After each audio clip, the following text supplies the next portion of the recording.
नमस्कार भाई। आप सभी साथियों का हार्दिक स्वागत है आपके अपने YouTube चैनल एजुकेशनल ग्रुप के ऊपर। भाई आशा करते हैं आप सभी साथी स्वस्थ होंगे, मस्त होंगे और अपनी पढ़ाई जोरों शोरों से कर रहे होंगे। भाई तो आज की वीडियो के अंदर हम भारतीय संविधान का श्री गणेश करने जा रहे हैं। भाई आज से हमारी ये क्लास नंबर 1 रहने वाली है। भाई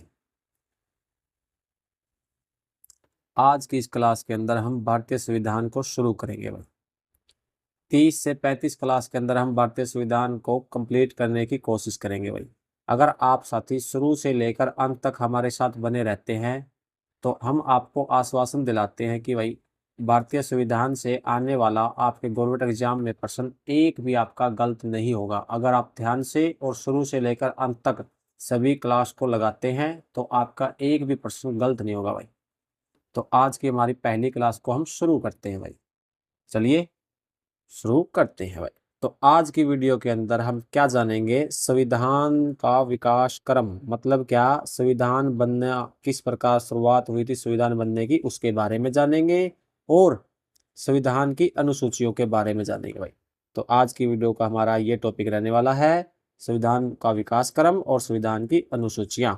साथ में हम कुछ PYQ MCQ क्वेश्चन की प्रैक्टिस भी करेंगे। भाई और आपसे उम्मीद करते हैं कि आप वीडियो को पूरा देखेंगे। अगर आपको अच्छा लगे तो आप चैनल को सब्सक्राइब कीजिए और हमारी फैमिली का हिस्सा बनिएगा। भाई और ऐसी हम उम्मीद करते हैं आपको अच्छा लगेगा। भाई तो चलिए शुरू करते हैं। भाई फाइनली हम तो सबसे पहले हम जानते हैं संविधान बनने की शुरुआत यानी संविधान बनने की प्रक्रिया किस प्रकार शुरू हुई थी, क्या क्या हुआ था। तो सबसे पहली बात हमारी, संविधान बनाने की मांग सबसे पहले बाल गंगाधर तिलक जी ने, भाई किसने उठाई थी, बाल गंगाधर तिलक ने अपने स्वराज्य विधेयक के अंदर उठाई थी। भाई कब उठाई थी, 1895 के अंदर। भाई संविधान बनाने की मांग सबसे पहले बाल गंगाधर तिलक जी ने अपने स्वराज्य विधेयक के अंदर 1895 में उठाई थी। भाई तो एक बात हमें याद रखनी है। अब हम बाल गंगाधर तिलक जी के बारे में कुछ इंपॉर्टेंट बातें जान लेते हैं। भाई होम रूल लीग की स्थापना किसने की थी, बाल गंगाधर तिलक जी ने की थी। कब की थी, 1916 के अंदर। कहाँ की थी, पुणे के अंदर। भाई ये बातें याद रखनी है। होम रूल लीग की स्थापना 1916 में बाल गंगाधर तिलक जी ने पुणे के अंदर की थी। भाई और बाल गंगाधर तिलक जी के जो अखबार थे उनका क्या नाम था, केसरी और मराठा। भाई जो उनके समाचार पत्र थे कौन कौन से थे, केसरी और मराठा। भाई तो संविधान बनाने की सबसे पहले मांग बाल गंगाधर तिलक ने 1895 में उठाई थी। भाई उसके बाद 1922 के अंदर महात्मा गांधी ने असहयोग आंदोलन में मांग उठाई। भाई 1922 में महात्मा गांधी जी ने असहयोग आंदोलन में संविधान बनाने की मांग उठाई थी। भाई 1922 के बाद फिर 1928 के अंदर नेहरू रिपोर्ट में मोतीलाल नेहरू जी ने संविधान को लिखने का प्रयास किया था। भाई संविधान को लिखने का प्रयास किसने किया था, मोतीलाल नेहरू जी ने अपनी नेहरू रिपोर्ट के अंदर सन 1928 में। भाई उसके बाद सन 1934 में MN राय जी ने संविधान की औपचारिक मांग सबसे पहले उठाई थी। भाई जो ये पहले बाल गंगाधर तिलक जी ने, महात्मा गांधी जी ने, नेहरू जी ने जो मांग उठाई थी वो अनौपचारिक मांगे थी। वो उन्होंने सिर्फ कथन कहा था, लेकिन औपचारिक लिखित रूप से सबसे पहले संविधान बनाने की मांग MN राय जी ने उठाई थी। भाई कब उठाई थी, 1934 के अंतर्गत। फिर 1935 के अंदर भाई भारत सरकार अधिनियम आया। भाई 1935 में क्या आया, भारत सरकार अधिनियम। ऐसा भारतीय संविधान जो अंग्रेजों द्वारा लिखा गया। भाई भारत सरकार अधिनियम क्या था, ऐसा भारतीय संविधान जो अंग्रेजों द्वारा लिखा गया था। भाई कब आया था, 1935 के अंतर्गत। फिर उसके बाद 1942 के अंदर क्रिप्स मिशन भारत आया। भाई 1942 में कौन आया, क्रिप्स मिशन भारत आया, जिसके अंदर क्या घोषणा थी, स्वयं का संविधान लिखने की परमिशन थी। भाई भारत को स्वयं का संविधान लिखने की परमिशन थी और भारत को डोमिनियन स्टेट बनाने की परमिशन भी दे दी थी। डोमिनियन स्टेट बनाने की परमिशन भी दे दी थी। डोमिनियन स्टेट का क्या मतलब है, कुछ छोटे मोटे फैसले भारत सरकार खुद ले सकेगी और लेकिन जो महत्वपूर्ण फैसले हो गए वो ब्रिटेन के अंदर महारानी विक्टोरिया द्वारा लिए जाएंगे।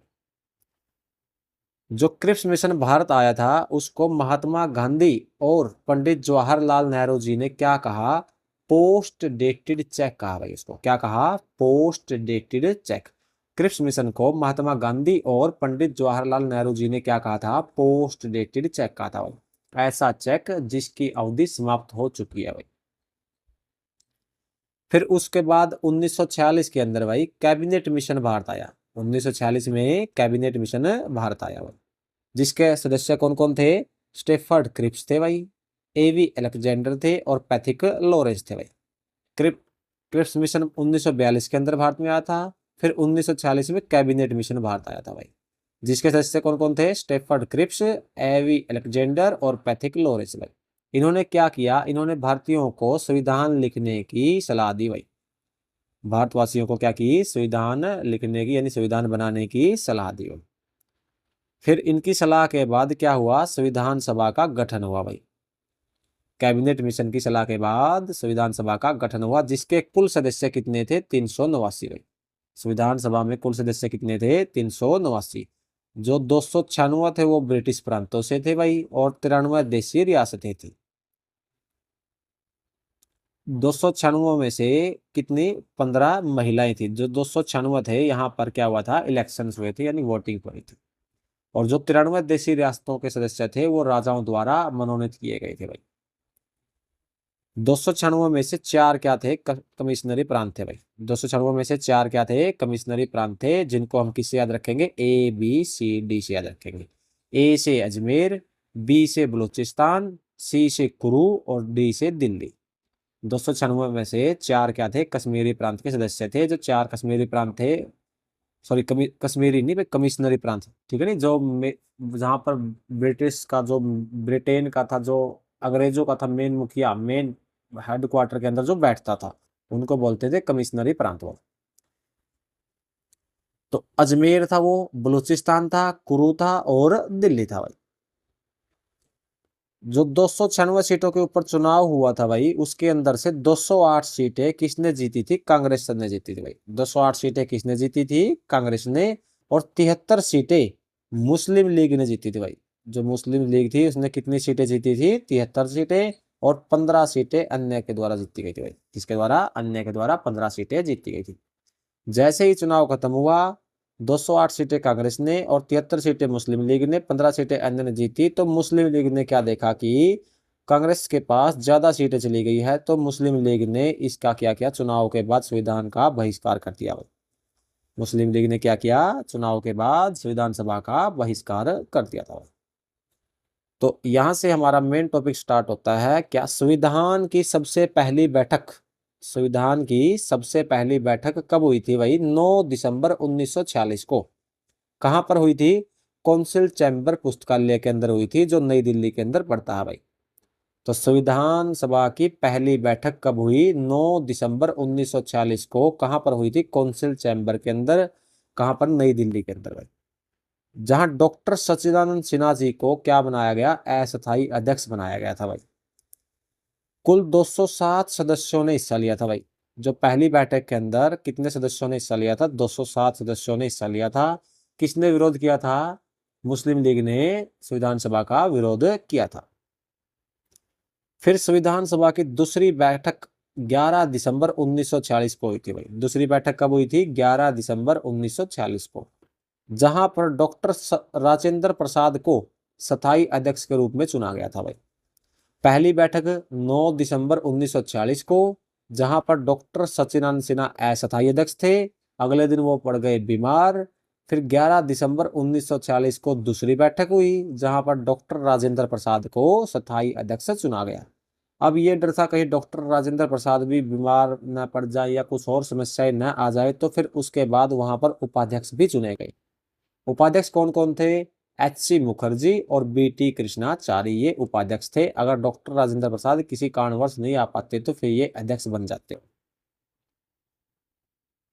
जो हमारे संविधान के सलाहकार के रूप में किसने कार्य किया? संविधान के सलाहकार के रूप में बी.एन. राव जी ने कार्य किया। संविधान सलाहकार के रूप में बी.एन. राव जी ने कार्य किया। यहीं पर हम बात करें तो विश्व का सबसे छोटा और सबसे पहला संविधान किसका था? अमेरिका का था, जो 1789 में छोटा एवं कठोर बनाया गया था भाई। यानी अमेरिका के संविधान के अंदर कोई भी चेंजेस ज्यादा नहीं किए जाते। तो विश्व का सबसे छोटा और सबसे कठोर संविधान किसका है? अमेरिका का संविधान है, जो 1789 के अंदर बनाया गया था भाई। फिर उसके बाद हमारी विधानसभा की तीसरी बैठक, सॉरी हमारी संविधान सभा की, भाई विधानसभा वैसे निकल गया मुंह से, संविधान सभा की तीसरी बैठक सन 1946 के अंदर हुई थी भाई। पहली बैठक कब हुई? पहली बैठक हुई हमारी 9 दिसंबर को, दूसरी बैठक हुई फिर 11 दिसंबर को, और तीसरी बैठक हुई 13 दिसंबर को, यानी दो दो का हमारा गैप हो जाएगा। 9 दिसंबर 1946 पहली, 11 दिसंबर 1946 तीसरी दूसरी, और 13 दिसंबर 1946 को तीसरी बैठक हुई थी भाई, जहां पर पंडित जवाहरलाल नेहरू जी ने उद्देश्य प्रस्ताव रखा। पहली के अंदर डॉक्टर सच्चिदानंद सिन्हा को अस्थायी अध्यक्ष बनाया गया था, दूसरी के अंदर डॉक्टर राजेंद्र प्रसाद को स्थायी अध्यक्ष, और BT Krishnamachari, H C Mukherjee को उपाध्यक्ष बनाया गया था। फिर 13 दिसंबर को तीसरी बैठक हुई थी, जिसमें पंडित जवाहरलाल नेहरू जी ने उद्देश्य प्रस्ताव रखा था, और वो उद्देश्य प्रस्ताव 22 जनवरी 1947 को उसको मंजूरी दी गई थी भाई। उद्देश्य प्रस्ताव को कब मंजूरी दी गई? 22 जनवरी 1947 को भाई।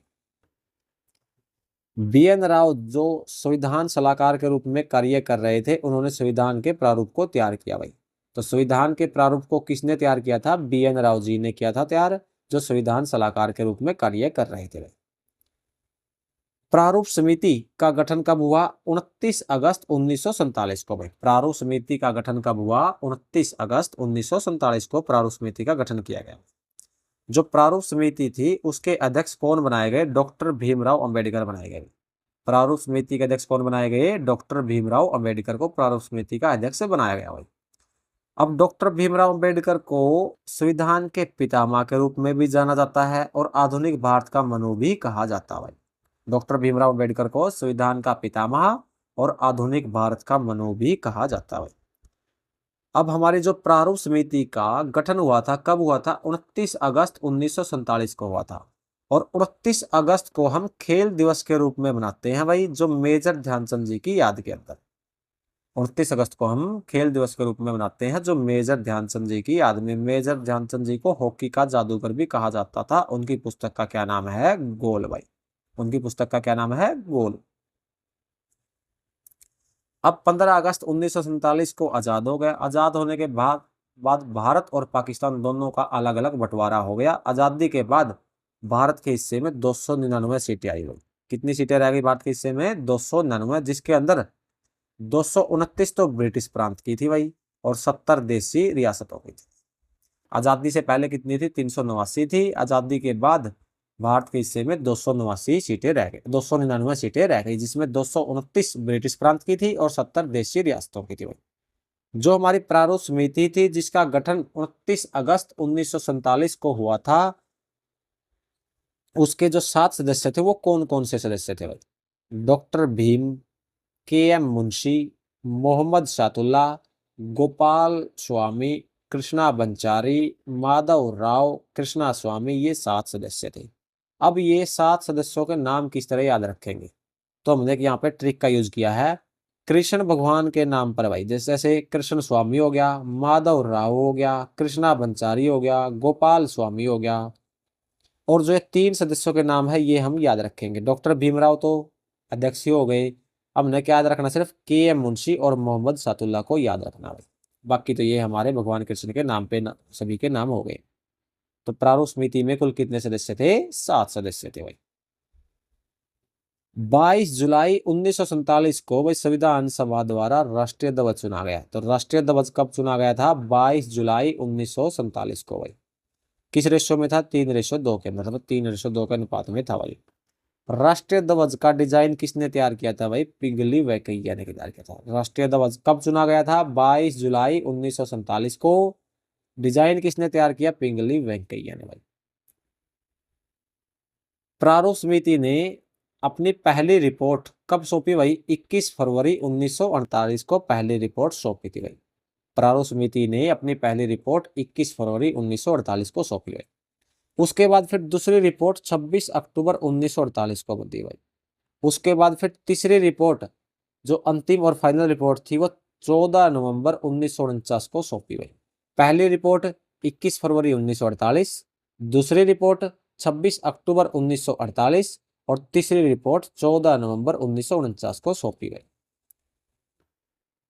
26 नवंबर 1949 को हमारा संविधान बनकर तैयार हुआ भाई। भारत का जो संविधान था वो 26 नवंबर 1949 को बनकर तैयार हो गया। कितना समय लगा? 2 वर्ष 11 महीने 18 दिन लगे भाई कुल। भारतीय संविधान को बनाने के अंदर 2 वर्ष 11 महीने 18 दिन लगे और कुल खर्च आया हमारा 64 लाख रुपए का। कुल खर्च कितना आया? 64 लाख का। तैयार कब हुआ बनके? 26 नवंबर 1949 को। यहां से हम एक बात याद रखेंगे, 26 नवंबर को हम कानून दिवस के रूप में मनाते हैं। किस के रूप में मनाते हैं? कानून दिवस के रूप में मनाते हैं। किसको? 26 नवंबर को। उसके बाद फिर 31 दिसंबर 1929 को लाहौर अधिवेशन हुआ था, जिसमें पंडित जवाहरलाल नेहरू जी ने 26 जनवरी 1930 को सांकेतिक स्वतंत्रता दिवस मनाने की घोषणा की थी।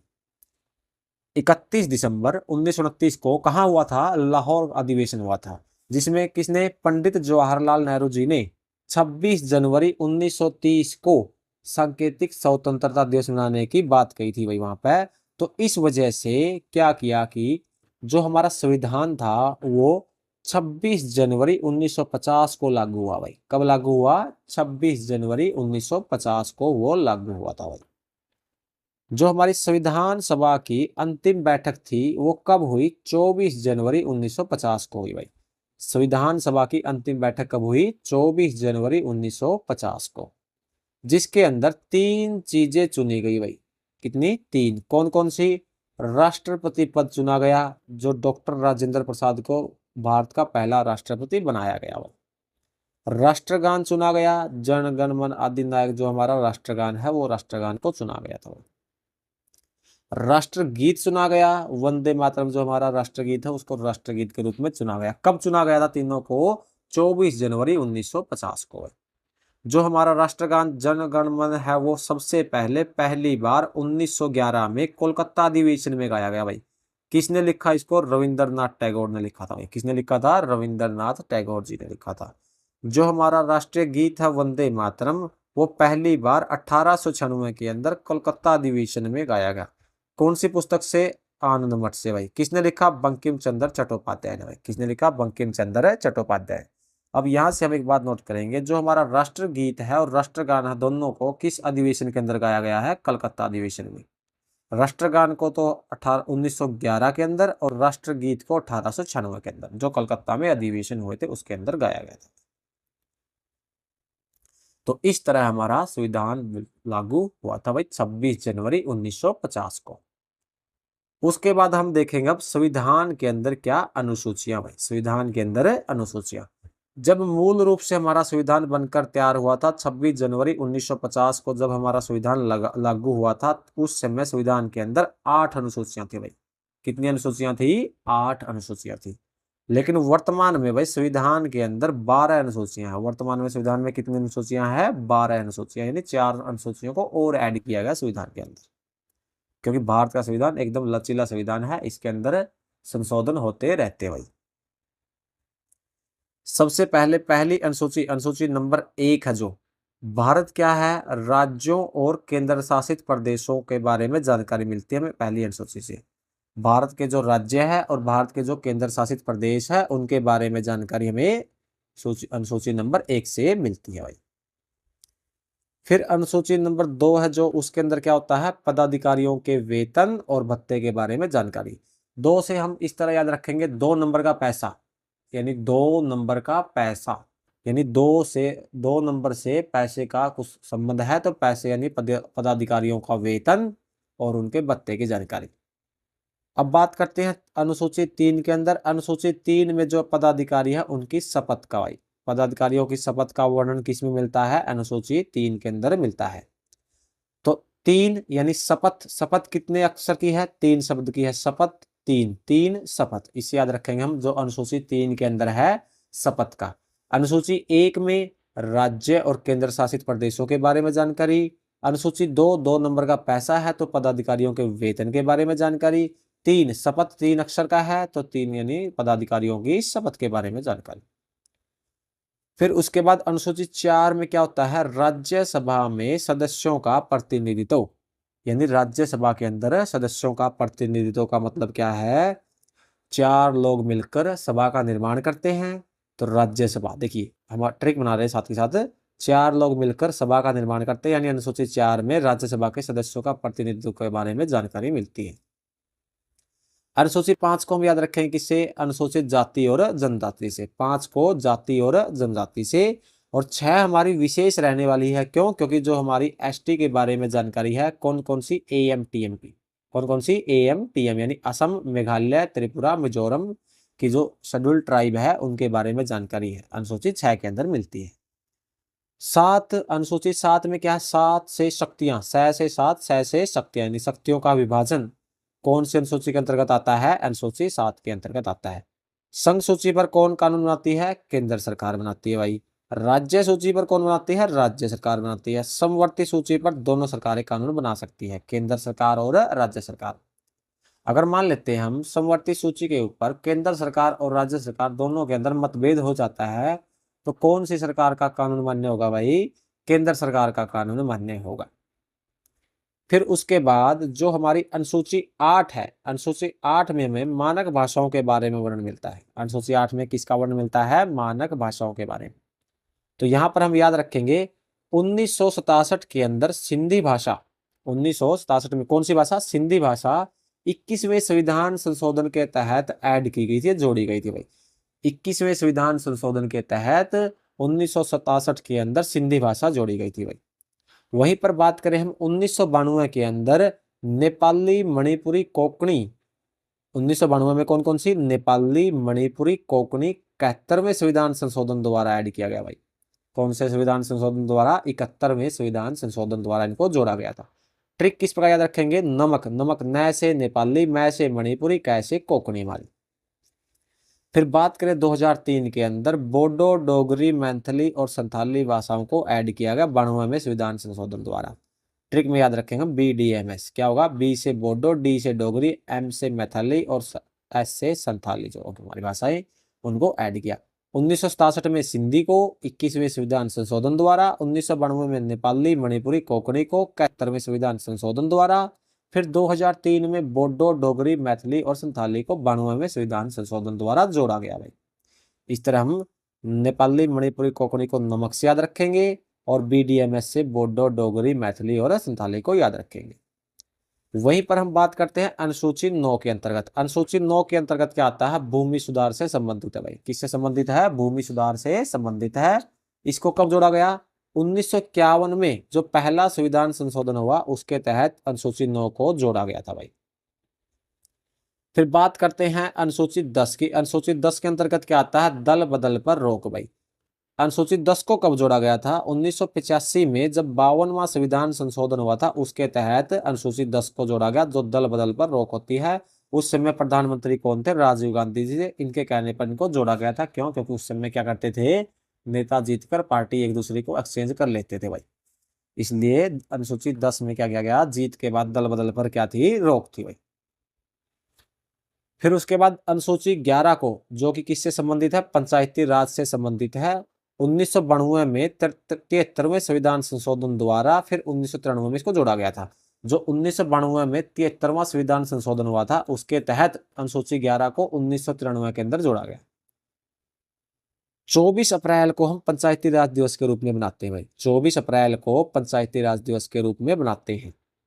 2 अक्टूबर 1959 को नागौर राजस्थान के अंतर्गत क्या, नागौर राजस्थान के अंतर्गत क्या आया था, पंचायती राज आया था भाई। कब आया था, 2 अक्टूबर 1959 को। स्थानीय स्वशासन का पिता किसे कहा जाता है भाई, लॉर्ड रिपन को कहा जाता है। स्थानीय स्वशासन का पिता किसे कहा जाता है, लॉर्ड रिपन को। ग्राम बोर्ड की स्थापना कब हुई थी, 1882 में हुई थी। कब हुई थी, 1882 में। और पहली नियमित जनगणना, पहला कारखाना कब लगा था, 1881 के अंतर्गत। कब लगा था, 1881 में।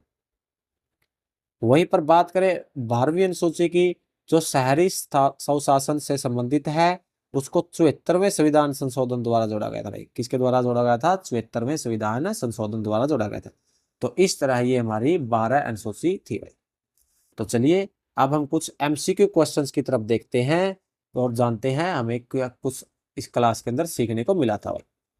तो पहला क्वेश्चन हमारा, भारत का संविधान संविधान सभा के द्वारा कब अपनाया गया था?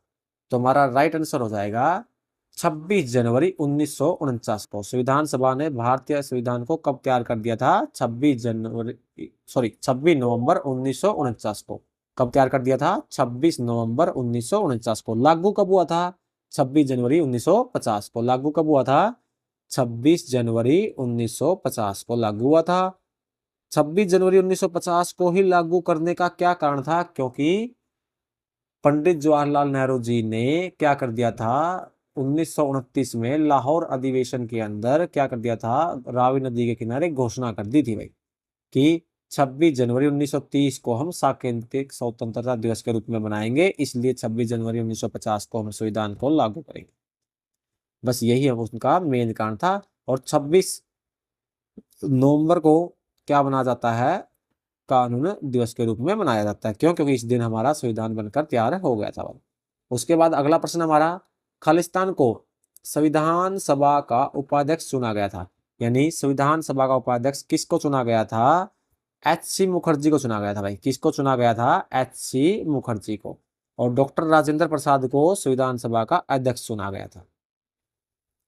अगला प्रश्न हमारा, संविधान सभा द्वारा भारतीय राष्ट्रीय ध्वज का प्रारूप कब अपनाया गया? तो यानी राष्ट्रीय ध्वज कब अपनाया गया था? 22 जुलाई 1947 को भाई। कब अपनाया गया था राष्ट्रीय ध्वज? 22 जुलाई 1947 को अपनाया गया था।